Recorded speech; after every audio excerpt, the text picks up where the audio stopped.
Hello there. As you can clearly see, I'm home from my mega solo trip to Walt Disney World. Just kind of kicking back to some of the Resort TV 1 loops that they always post. But I'm going to jump straight into it with my merchandise haul. There's my merchandise haul. Obviously, if you've seen the vlogs, I went to the 30th anniversary of Hollywood Studios or MGM Studios on May 1st, which I got this poster at. They were handing them out to everyone as we exited the park, and obviously the t-shirt. And obviously, if you saw my vlog where I met Christine, also known as Ivy Winter, and she gave me a sweet TTA podcast button. And then if you saw my Animal Kingdom's 21st anniversary vlog, you'll see I met Joe Rohde, and he autographed this for me, and I got to have a little conversation with him, which was amazing. And of course, my Dapper Day hat, which I bought on the spot, because it was kind of a on-the-fly Dapper Day. Now, if you have seen any of my other merchandise hauls, well, I only have one, so if you've seen that, you know I also collect the maps and count them as merchandise. But this time, I've switched up what I usually do. I've gathered all my maps, and I've kind of organized them in this binder here, and I also got this on the trip, because I'm finally a pass holder. Nothing too astonishing here. I mean, I was there for a big chunk of days, so 2 different types of Magic Kingdom maps were allotted for that trip, so I grabbed one of each. Got them here cataloged in my map book. Only one from Epcot though, being it is the Flower and Garden Festival, which was actually my first time ever going to it, as I said in some vlogs. Here's the 2 obviously Lion King centric maps that Animal Kingdom was handing out during my trip. I would imagine it's in relation to the upcoming remake of The Lion King coming to theaters pretty soon. So yeah, Simone's on both of them, Lion King centered, for good reasons, obviously. But Hollywood Studios is where I had the most variety and biggest selection of maps, so I grabbed as much as I could. You had the standard ones here. This was before the 30th, so this was like April, they were giving these out. And then as soon as the 30th hit, these were there, they were passing these out, as well as these sweet 30th ones here, and 30th ones right here. This was the actual day, obviously, given out on the 1st, and then this was on the 1st as well as after the 1st. But they were also giving those out, as well as the after hours events for the 30th, which I attended if you saw my vlog, which is this kind of a sweet little thing that shows what all was offered at the event, as well as the May the 4th Star Wars night for the after hours. Yeah, like I said, they both kind of showed what was offered during the event, whether it be snacks or attractions or rare meet and greets, whatever it might have been. And then on the 30th, they were handing out these amazing little buttons when we entered the gate, as well as these, I don't know if they were calling them menus per se, but you get the idea, kind of merchandise offerings. So I ended up getting a t-shirt, as you saw, but there's lots of other things that they offered. I also got a pin. I'll show you here in a second.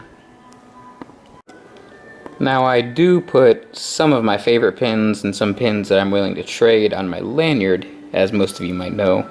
But also, if you saw a vlog from a few months ago, I got a cool pin trading binder from a good friend of mine. So I've started kind of cataloging pins inside of that. Now here's a few of my favorite ones that I've had for a while. I got this one on my last trip with Jimmy to Pandora. This one's pretty cool because it's an MGM pin. Obviously it's not called MGM anymore. And then that's from obviously the 25th of Walt Disney World, with the 50th coming up here in 2 years. So I'll be going to that in 2021. But here's actually the limited edition pass holder pin that I picked up at Hollywood Studios on the 30th. So, as I've said a lot, obviously it's my first trip as an annual pass holder, which was pretty sweet. I got to, obviously it's like a park hopper, but it's got discounts that are allotted with it. I got my Dapper Day hat with a small discount, so it's very useful for all those reasons, but it's just great not worrying about what park you have to go to that day, or if you have enough days left on your ticket, you just go. It's a great feeling to have. You have a lot of freedom. So that was sweet. Huge advantage going forward. Dapper Day, as you saw on the vlog, was pretty cool. Like, I didn't know it was happening until a few days beforehand, maybe 2 days, I can't remember. But I didn't know it was happening, but I happened to have a dress shirt, dress pants, and I've been spying this hat for a few days prior to buying it. So I finally said, this is a perfect time to buy it. So I bought the hat, went to Dapper Day, had a great time. It was my first of many Dapper Days to come. I'll be going back, and I'll be dressing better for sure. After that, obviously was it after or before? I was there for 17 days out of the 24-day trip, so they're all kind of running together. But after Dapper Day or before, I don't know, also was May the 4th and the 30th anniversary. Those events were sweet. Those are worth the money. The parks are empty. I can't exaggerate and like hit that enough. Hollywood Studios was essentially, not literally, but essentially, it was empty. Like, you could walk down Hollywood or Sunset Boulevard and see 10 people, maybe. Great for videos, pictures, or if you don't do that, it's just a great chance to like soak in the atmosphere and like look for Easter eggs and just admire all the details and the touches that the Imagineers put in that sadly the majority of park guests overlook on a daily basis. Not to mention walk-ons like Slinky, walk-on Slinky Dog. That's usually like 90 minutes. Walked on Rock and Roller Coaster. That's usually like hour, 90 minutes. I'm not a Tower of Terror fan. If you've seen videos, you know that. So I didn't walk on it, but if I wanted to, if I was crazy enough, I could have walked on Tower of Terror. So those are all just great advantages to have. Now, I didn't show it off in this vlog. I probably will when it comes time for the 50th anniversary. But when I was young, I attended the tail end, because Disney likes to drag out their anniversaries. I don't want to say thanks to Jack Lindquist, but, he started those back in the day. But I was there in 97, which was the very, very tail end of the 25th anniversary. So, obviously, it's not October 1st. It was in the summertime, and obviously it wasn't literally the 25th, which would have been in 1996, so it was close, but the very tail end. So that was fun then, but this was the first time I'd ever been to a park on its legit anniversary, whether it was Animal Kingdom's 21st or Hollywood Studios' 30th. Now, Animal Kingdom wasn't really celebrating its 21st. They still had the 20th banners up from a year ago. Joe Rohde was there, partially celebrating the anniversary. But that was cool, just to say I was in that park on its anniversary. I can't believe it's 21 years old. Like, I faintly remember a time where there was only 3 parks. You'd go to Magic Kingdom, you'd go to Epcot, you'd go to MGM, maybe a day each. We usually did about a day each. Or if you had park hoppers, just mix it up. But then I remember seeing the ads on TV as a kid for Animal Kingdom and being excited for it.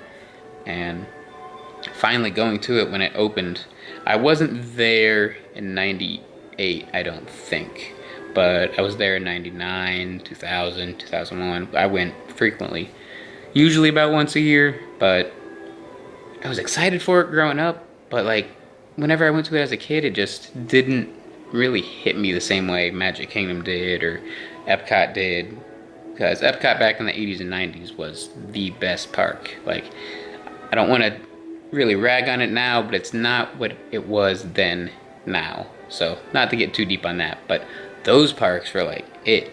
And then Animal Kingdom was like, not struggling per se, but I was always like, well, they got Kilimanjaro safaris and got a few jungle treks, but I was like, in most thoughts, kind of like most people, I'm like, it's basically a cool zoo.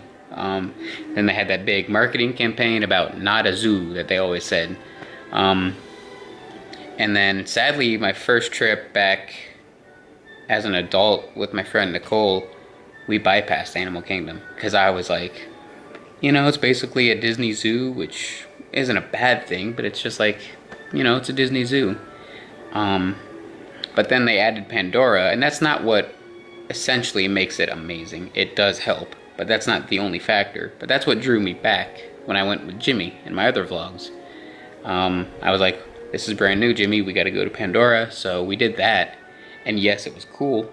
Yes, it was amazing, but it kind of made me finally check out Animal Kingdom, even, you know, as an adult or as a kid, but it made me like look at it, and I appreciated it a lot more. And for me, Everest was new, so that helped, but I was like, the details here and the theming here and just all the attention and little work they put in, it was like, how have I been bypassing this park? So that was the last trip with Jimmy, and then this trip I came back and I went to Animal Kingdom, I don't know, no joke, probably 6 or 7 days out of the 24 days I was there. Like, I was only in the park 17 days, so that's, you know, a good chunk of days. I made it a point to go to Animal Kingdom. I love that park now. A lot of people don't like Dino Land. I love Dino Land. A lot of people aren't too sure, you know, about the jungle treks. I finally did I think it was the Asia jungle trek. Well, I did both, but the Asia one really, really stood out to me to see the tigers. That was cool. And like, I don't know. Animal Kingdom's creeping up. They're all almost on an even playing field now in my book. I love all of them. I would never say, oh, bypass Epcot, bypass Animal Kingdom. No, like, go to those parks. So that's pretty cool. Thankfully, that happened to me over the past few trips, and the 21st anniversary really helped solidify that in my book. I love Animal Kingdom. Now, I also hit a few restaurants that I've never been to, and I loved all of them. One of them, well, two of them are new-ish. Obviously, we went to Be Our Guest, which opened in 2012, I believe, and that was the first time I was able to get a reservation to it, being that Nicole is a huge Beauty and the Beast fan, so we went there. The atmosphere is amazing. I don't know if I'm sold on the whole kiosk ordering. That could be done a little better, but it's not bad. And we went for breakfast, and it wasn't as good as like my favorite breakfast. I love to go to the Crystal Palace, but you know, it was still good. It had some good breakfast foods, some good drinks, and it's not bad. I would never say it's bad, and it's something you should do at least once.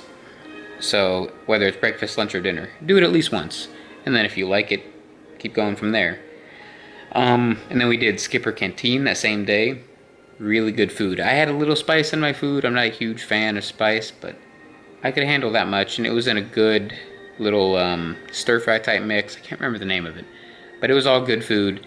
The servers are hilarious. They're doing the Jungle Cruise spiel basically, but like in their own way with the food. Funny, clever. Like, I didn't know what to expect going in when it came to that, but very good. I also really appreciate, like most Disney fans will and do, all of the little details and references both to the Adventures Club, the SEA, or C, whatever you want to call it, and up above the main dining area, the offices of Skipper Davis, or was it Mark? Skipper Mark, obviously Mark Davis, my favorite Imagineer. I want to say Goff had some. Obviously, he was a big hand in Disneyland. He was, I want to say, the director of 20,000 Leagues Under the Sea. He was involved with 20K, both the attractions and the movie, and designing and helping with the parks. So there might have been one other I'm forgetting right now, but I have it in my vlog, and those little things just like made my whole experience. I was like, the food is good, the skippers are good, or the servers, the atmosphere is amazing, but those details up there were like, yes, like they really hit me. Great details. And at Hollywood Studios, we went to Mama Melrose after we got done with Muppet Vision. Instead of going past it, like I always have, and most people sadly do, we were like, you know what, it's lunchtime, let's go into Mama Melrose, it's right here. So we went in there and had some really good Italian food, and like it's not overpriced. You get an annual pass discount, which was big for me, and it's just worth it. Like it's kind of sad that it's in such a corner pushback area up in Muppet's Courtyard, which already doesn't get enough love. I mean, look at Pizza Rizzo.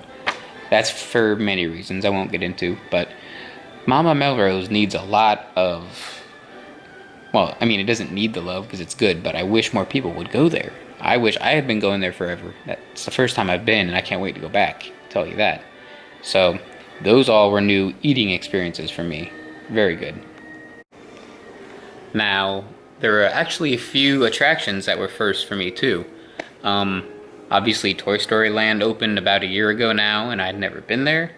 So, we kind of, on our Hollywood Studios day, if you saw that vlog, we just beelined that rope drop straight to Toy Story Land. I had a fast pass for Swirling Saucers, and I believe I had one for Mania. I can't remember. So obviously, their smart choice was to go straight to Slinky Dog. So we went to Slinky Dog Dash. We got there in 20 or 30 minutes. It was great. And I don't know, I tried to film the ride, and I was trying to look at Star Wars Galaxy's Edge construction off to the side. So I didn't really do the attraction justice. I felt kind of bad. I got off it thinking, meh, whatever.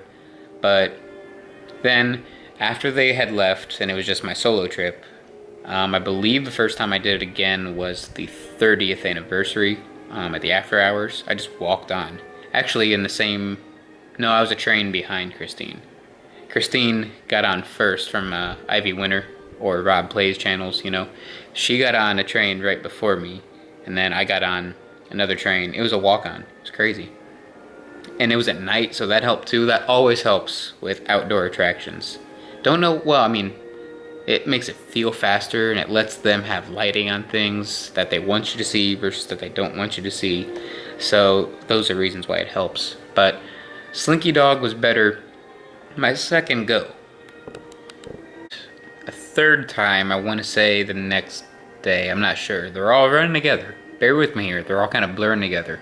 So I've done that 3 times, and it got better each time. And the second time I did it was purely to take in the attraction. I wasn't trying to see Star Wars. I wasn't trying to like vlog it or anything. I was like, I'm just gonna ride this, do the attraction justice, get an opinion on it. And then the third time was kind of a mix of riding it to ride it, riding it to vlog it, riding it to look at Star Wars, and yeah, like every time I rode it, the better it got. So backing it up to the 30th, the day I went with Tyler and Nicole, we then had fast passes for Alien Swirling Saucers, and if you've seen that vlog, that was more fun than it had the right to be. I did not think it was gonna be that fun. I did a few more times after they left even. It's a fun little attraction. Like, it's not a waste of time. It's something I would wait 15, maybe 20 minutes, depending, 15, 20 minutes for. So, it was worth it. And then obviously I've done Mania before, and I wasn't, like most attractions, I wasn't like in love with it the first time I did it, which was back in 2016, I want to say. Yeah, 2016. And then I did it again. This trip was actually the second time I did it. And then I did it again a third time by myself. And it gets better every time I do it. So don't pass judgment on any attraction after just watching it online, like some people do, or doing it one time and then judging it. You gotta do things 2 or 3 times before you realize how much you like it or dislike it. You know, it's fine to dislike something. And then it was actually my first time going to see Monsters Inc. Laugh Floor in Tomorrowland. If you've seen that day vlog from the Magic Kingdom, you'll kind of see some of my thoughts on it. But basically, like, it's a really good attraction. I actually went and watched it a second time after they left. But it has no business being in Tomorrowland. I mean, I don't know. Just Monsters Inc. and Future, they don't really mesh. I mean, maybe I'm alone in that. I don't know. But that's how I see it. Very good attraction, but it should not be in Tomorrowland. And also, I loved The Timekeeper with Robin Williams, so I was always like kind of a grumpy old man about it. Like, oh, I took out my Timekeeper. I don't want to go see that. So, like, I never gave it a chance. Like, I don't know. I felt kind of bad, and I had kind of, you know, kind of guilty feelings about not seeing it, not giving it a chance. Like I said, give everything a chance before you judge it. So, yeah, like I did it again after they left. Good attraction, but I wish it wasn't there. If that, you know, sums up my feelings on it. And then another new experience. Don't ask me how it was new. I don't know how. I've never done it before. But with the many confirmed and rumored changes for Epcot coming up, I was like, I have to get over to the World Showcase and do as many of those attractions as I could. I had to do O Canada. Like I said, somehow I've never done it. I don't know how. But I walked in, I mean, one, the queue and the theming was great, with the waterfall and the architecture and the landscape. But also, it might have been the resonation and like reminder of Timekeeper and that 360 vision, but I walked in and I just like immediately was struck with like, I don't know why or how, but just like immediate emotion. I didn't like break down and cry on the spot or anything, but I just got a little choked up. I was like, this really feels like 1980s, 1990s Disney, and it felt like Timekeeper, and it felt like classic Disney. And then it kicked on, the attraction did, and Martin Short was hilarious. The projections might be a little dated, the pictures themselves might be a little dated, but it's a very good attraction. I hope it gets updated, not replaced, but I hope it gets updated in some way. But I walked out of there weirdly emotional, and it really connected with me. I don't know why. Then I went and tried to do Impressions de France. It wasn't running until like 30 minutes later, and I was like, oh, I couldn't make it work. So that'll be next trip. Same with the Chinese 360 film. I haven't seen that either. That'll be next trip. I have to do both of those for sure. So I'll make my way around World Showcase while I still can before they are changed. Hopefully not removed, but hopefully updated. So another thing that was huge this trip that I'd really never noticed before, but I've seen Fresh Baked Disney talk about out in Disneyland, and other vloggers kind of have different vernacular and vocabulary about it, but the Disney winds, those things are crazy. I don't mean literal winds blowing at you, but just kind of going in without a plan. Just being like walking down Main Street, oh, the Dapper Dans are here, or oh, the Philharmonic's here, or the trolley's here. Like, Disney winds. They really, really took over a few days this trip. For example, there was a day at the Magic Kingdom where, most of it's on a vlog, but where I was kind of going in without no plan, and at some point I'd kind of hit a few attractions and kind of made my way clockwise through Adventureland and Frontierland and Fantasyland, and I was coming back by Tomorrowland, by the castle, and the Philharmonic were just playing. No clue they were going to be there, so I was like, you know what, I'm doing nothing, let's watch them. So I vlogged a lot of them and just watched a lot of them. Great show. I will admit, like, they're not as good as the Disneyland band, but they're like a 99%, and the Disneyland band is 100%. Like, they're great. Like, just because they're not as great doesn't mean they're bad. So that was cool. Another example, also in the Magic Kingdom, was a day I didn't vlog, but I did put some of the video on YouTube, just kind of separately in little snippets. I noticed, where was I? What was I doing? Same thing, I think. I was kind of making my way from Fantasyland into Tomorrowland, because I tend to go left a lot. I'll hit that here in a second, but I was making my way back into Tomorrowland, and I noticed there was like a wall of cast members in front of Space Mountain. And I'm like, okay, that's kind of odd. But then it like hit me. I'm like, wait, Space Mountain's down. Because there was no wait time and the cast members were blocking it. So I was like, you know what that means? Lights on, Space Mountain. So I scurried straight over to the People Mover.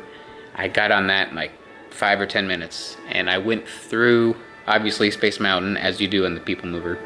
And I got to see Space Mountain with the lights on in person for the first time. And, oh, it's scary, but like interesting and amazing, and not beautiful, but like, you know, cool to look at. Obviously, I looked it up on YouTube a billion times. I'm sure you Disney fans have too, but that experience was sweet. So like, that was just Disney wins. I wasn't gonna get on the People Mover until like later that night. But I'm like, Space Mountain's down? Let's go. Straight to Space Mountain. Straight to the People Mover, you know, to see Space Mountain. So that was pretty dang cool. Now, there were also a few attractions that were kind of revisits for me, meaning I hadn't done them in maybe a decade, per se. Not to like date me or anything, but I had not done these attractions in a good chunk of time. So what better time to do it than a long mega solo trip, you know? So I did the Barnstormer. I did that with Tyler and Nicole, but I also did it solo. Um, it's still fun. Like, it's not gonna be the most thrilling ride ever, obviously. Duh, like, don't think that going in, but it is a fun little attraction to do just to see Fantasyland from a higher perspective. It is the highest attraction in Fantasyland, so it's a good, well, yeah, it's slightly higher than Dumbo, I want to say. So I did that, and then mentioning Dumbo, I did Dumbo 3 times, I want to say, I think, this trip.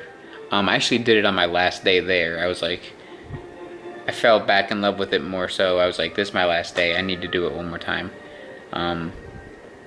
So I did that, and that's fun to do. I did it at night and during the day. Nighttime, like I said earlier, is great at any Disney attraction. Outdoors, obviously. If you can do it at night, do that. You get a better perspective on the park, a higher view. You get to see the lighting effects that they have, where they show you what they want and what they don't want, they don't show you, obviously. So it's just a unique experience to do. So do it during the day and at night. And we did the tea party. Did that like 3 times also. I hadn't done that in a good decade or more. And it's way more fun than I remembered it. And like with Alien Swirling Saucers, it's way more fun than it has the right to be. Like, I don't mean that as like a diss or anything. I'm just saying, like, it doesn't really look like it's gonna be that much fun unless you're like 6. But it does not matter if you're 6 or 56. Like, do that attraction if you've, want to, and if it doesn't bother you. Some people have motion sickness, so I understand. I don't. Well, at least not now. Hopefully I never do. But it always has like a 10-minute wait. Never more, maybe 15. So spend 10 minutes doing it. It's definitely worth your time. It's a fun attraction. It's a classic attraction. Sometimes Alice will ride it with you. You might be lucky enough to get Alice in your teacup. I didn't have her anytime I did it, but I don't expect that to happen. She rode it with a few smaller families and younger little kids, and that's what it's about. So that was cool to see. So that was another great revisit. As well as the Swiss Family Treehouse and Tom Sawyer Island. You saw those in the vlogs if you watched, and those things, at least in some castle park, whether it's Disneyland or Walt Disney World or an overseas park, there needs to be at least one version of them alive somewhere. So I know it's going to happen one day in the future. I don't want it to, but keep at least one of those alive somewhere, and if you change or take out the other ones, just make sure there's at least one version alive somewhere, because those things are classic Disney. They should not be tampered with too much, and they're just a great little break from the park, and like, not in a bad way, like, not like, oh, the Magic Kingdom's killing me, it stinks, like, I need to go. No, not like that kind of break. It's just like, okay, we've been running from our Space Mountain Fast Pass to our Splash Mountain Fast Pass, we need a break. So it's one of those. Just take the little boat over to Tom Sawyer Island, go sit on a rocking chair by Aunt Polly's. If Aunt Polly's is open, get some of that chicken. I mean, it's pretty good. Do the barrel bridge. That's fun. It gives you great views, like with Dumbo or the Astro Orbiter, where those are higher views at the park in different perspectives. These are views from the river itself. Like, you can't get that at Walt Disney World unless you're on the first level of the Liberty Bell, or if you're on Tom Sawyer Island, or on one of the rafts going back and forth. We don't have the Davy Crockett Explorer canoes, so we can't really sit on that river. We can't get a water view of the park. So it's fun to get that when you can.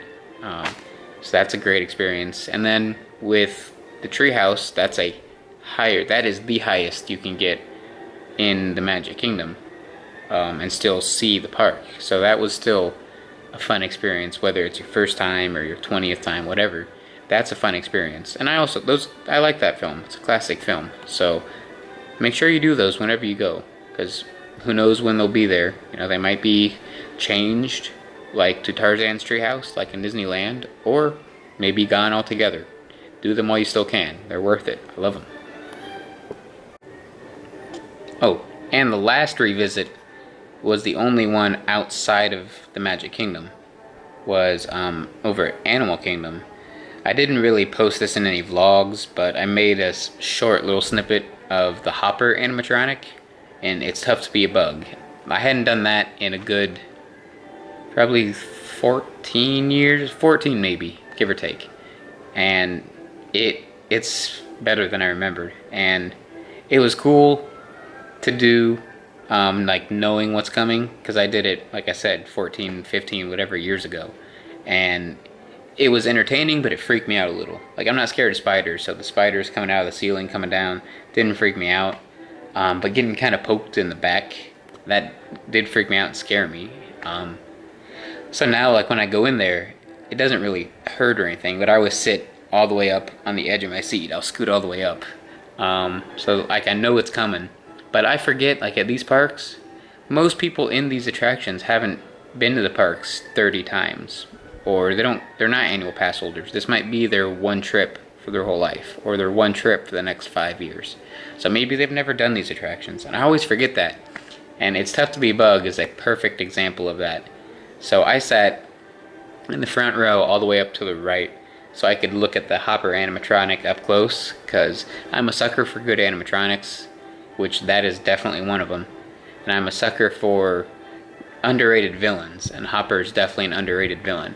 So I was like, I'm gonna get a good look at this animatronic and really focus on that. And I put that little snippet on YouTube of it, just to show how much I really like it. But as the show went on, I'm like, you know what? I've seen this show probably 5 times in the past week. Like, I kept going back to it, and I've seen Hopper. So I'm like, I'm gonna start watching the crowd. And they never knew the bee sting was coming, or they never knew at the end of the show the little grubs, or I forget what they call them, but under your feet and under the seat, they will bump, they have mechanisms to bump the seats, and it freaks people out. They don't know it's coming, they don't know what's happening. It is hilarious. So, like, I always do that, and I started doing that more. And that's true in PhilharMagic Magic too, and in the Muppet Vision. People don't know to look behind them to see, in PhilharMagic Magic, to see Donald fly through the wall. And, like, I was looking back at it to see it and watch it, and then, like, people were looking at me like I was crazy. I was like, oh, look. So they finally would turn around, and sometimes it'd be too late, they'd miss it, and they'd look at me like I was crazy. But sometimes they'd catch the tail end of it, and they'd be like, oh, that's what he was looking at. So, like, in a Muppet Vision 3D, they don't realize Chef's back there, and he's got this, like, musket out shooting at the screen, and then he rotates around this cannon, and, like, they'll just be looking at the screen, and it's like, yeah, there's cool effects there, but there's more going on behind you. So, like, you gotta be able to pivot and see both. And people, like, were looking at me crazy again. I'm like, people, there's stuff going on all around you. Whether it's the side, where they have the effects of the shattered bricks and the busted walls, or behind you, the cannon fire. Like, people were just tunnel vision ahead. So it's fun to kind of see people that don't know what's happening and try to help them, or just kind of watch what happens and watch them figure it out. That's fun to do too. Also, I do have to make a few fireworks confessions. This was the first time, don't ask me how, but I sat and watched the entire illuminations at Epcot, and I don't know why I've never seen it all the way through. I've seen parts in passing, or caught the tail end or the beginning, but I've been missing out like the past 20 years. I should have been watching this from day one, and it took the announcement of it closing for me to finally sit my butt down by the Canada Pavilion and just watch it. Great show. I'm gonna miss it. Maybe I'll get back to see it one more time before it closes, but it's a beautiful show. I'm gonna miss it. So that was a first. Somehow, also, that's the first time I've parked myself on Main Street and watched Happily Ever After all the way through. And I also went over to the Poly and watched it from the Poly. But on Main Street was just like that's the first time I saw it all the way through. I'd saw parts of it in passing, and I'd seen parts online, but I'd seen Wishes a billion times as a kid, and Wishes would always make me cry. Like, I didn't care. Yeah, it made me cry when I was like 12, it made me cry when I was like last time I saw it, I think I was 15. I can't remember, but like, I missed that show. And I was like Timekeeper and Monsters Inc. I was a little upset, being like, oh, this replaced Wishes. I'm a grumpy old man. But I finally gave it a chance. I love that show too. Like the Hercules scene and the Hunchback scene, those get me, man. Those really get me. Being a Renaissance kid from the Renaissance days, and those two movies don't get enough love in the parks. So seeing Hunchback and Hercules represented was great. The night I saw it for the first time, I had my Hercules shirt on, so it got me. And the part that really pumped me up was the Incredibles part and the Pirates of the Caribbean part, when they got, dun dun dun dun dun dun dun dun. The fireworks are pumping along with the great Hans Zimmer soundtrack. That's pretty sweet. And it was cool a couple nights later to go across the Seven Seas Lagoon to the Poly and watch it from the shores of the Seven Seas Lagoon. That was cool. So that was somehow the first time I've done that. And also, somehow it was the first time I had seen Rivers of Light. And I don't know, I watched it, I tried to get through it 2 or 3 times, but I really only saw it once. And I'm just like, it needs some help. It's getting some IP help here. That the reviews have been mixed. I'll have to wait to see it for myself. But it did need some help. There's no other way to say it. Like, I understand why there was no fireworks involved, because the animals and the proximity to the animals, but you can still have a great show without fireworks. It needs to be more living color, like at Disneyland or California Adventure. It needs to be more like that, and less like the Rivers of Light that we had. So they'll get it worked out, they'll figure it out, but it's taken some time. And it was the first time I saw it, and I was just like, yeah, most of these reviews are true. It's not where it needs to be. So those are my fireworks confessions. And obviously it was the first time for The Wonderful World of Animation. Great show, like, no complaints with that. And I'd seen bits and pieces of the Galactic Spectacular, but I finally watched it all the way through. I did that like 3 times. I love that show. The part that really pumps me up is the solo part, where Han's in the middle, and then they'll put up Beckett or Val or Chewie or somebody, next to him, and play Han's theme. Like, that part was pretty sweet. So the fireworks, lots of confessions there, but lots of definite emotions involved with those.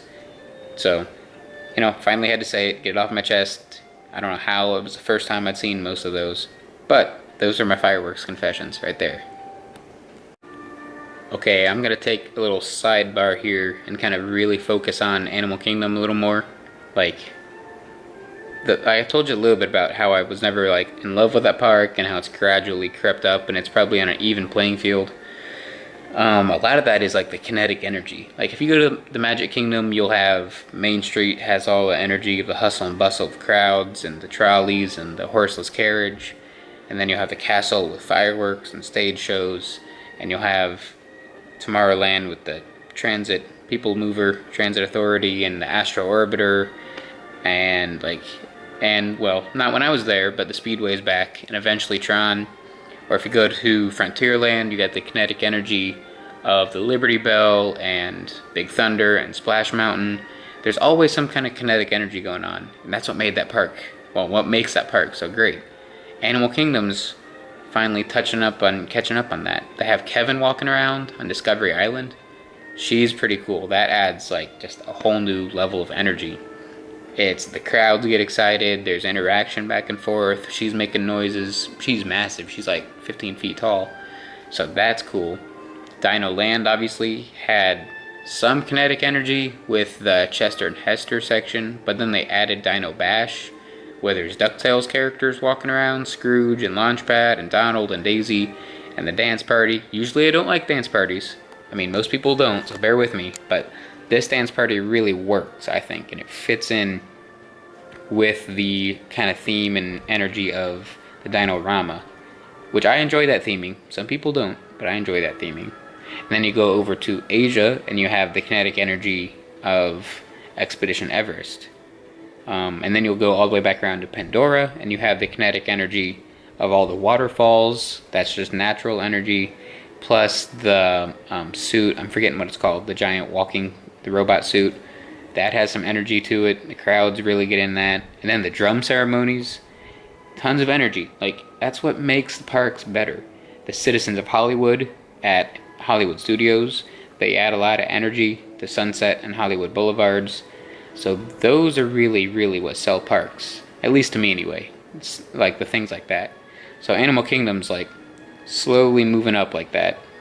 And more kinetic energy with Toy Story Land, with Slinky constantly flying around your head. The Green Army Men going through the land. Buzz and Jessie and Woody walking through the land. Lots of kinetic energy there. That's really what makes lands. And I'm posting this after Galaxy's Edge opened in Disneyland. And that's got so much kinetic energy. I've already seen online with Kylo and Stormtroopers and Chewie and Rey. And I think her name is Vi, the new Rebel Spy character. Those things are just adding so much energy, and that's what makes these parks. Anyway, but circling back, sorry on that sidebar, circling back to Animal Kingdom. I already said I love Dino Land a lot, but Dinosaur, being 21 years old, originally Countdown to Extinction, one of the Carnotaurus really needs some work. It's the first one, the first one that you come upon in the attraction, where it like is in one spot and it rears up and roars at you. Half the time I rode that, it was either in B mode, where the main animatronic is pulled back to get work done in the shop, and they have a static figure of it, and it works, it gets the job done, but I'd rather obviously see the animatronic. But then other times, the animatronic would be out, but it wasn't in its full range of motion. It wasn't quite Disco Yeti levels, not B mode to that extent, but only like the head and jaw would move. It wouldn't completely rear back. So that first Carnotaurus really does need some work. It needs some love. The second one, where it charges alongside the vehicle, perfect. The third one, where the picture is taken, where it really goes at you and roars at you, that's good. And then the last time you see it's when it gets you right, comes down to get you right at the end, and you come back in the time rover. But the first one, that's just really where it needs the most help. So I don't know. It's kind of not disappointing, but it's just something that Dinosaur really needs to get right. I hope they do, but if not, I mean, I still rode that probably 10 times, and I got a fast pass for it most of the times. But speaking of fast passes, the 3 p.m. fast pass drop, that is a thing. Capitalize on that when you can. It's not foolproof, like it's not 100%, but most times, if you refresh your fast passes, now you have to be completely out of fast passes, like done from your first 3 group. The 3 p.m. fast pass drop is what you do. You go around, as weird as it sounds, it's like 3:08. I was really refreshing, and I got Flight of Passage 3 times, just looking for it at 3:08. So it's not going to be every time. So like, don't be like, oh, he said every time. No, like most times it's going to work. Now, it's going to start working with Slinky Dog in a few weeks, maybe a few months, maybe. But the older attractions get, the more so that's likely to happen. So Slinky Dog will probably happen around the same time Galaxy's Edge opens. And then eventually Galaxy's Edge, that'll probably take a little longer. But essentially, Smuggler's Run and Rise of the Resistance, when it opens, will fall under that same category. And sometimes it's kind of around the same time as the rollout of a new attraction. So like, Flight of Passage was the newest attraction, but now Slinky Dog kind of took over that newest attraction spot. There's more fast passes available for Flight of Passage. So when Galaxy's Edge opens, those are the new ones, and Slinky will become that second tier of new attractions. You follow? You get what I'm saying? So 3 p.m. fast pass drops, hit those up when you can. I really dislike, it's not inside Walt Disney World, thankfully. I don't have a lot of dislikes there. But the roads coming into Walt Disney World, the signs don't say Walt Disney World. They say Disney World.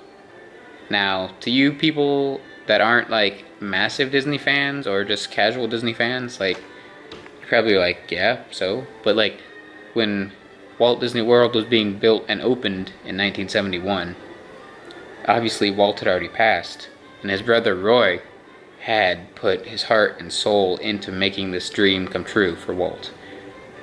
So he really made sure that Walt was emphasized. He's like, it's not going to be called Disney World. It's going to be called Walt Disney World.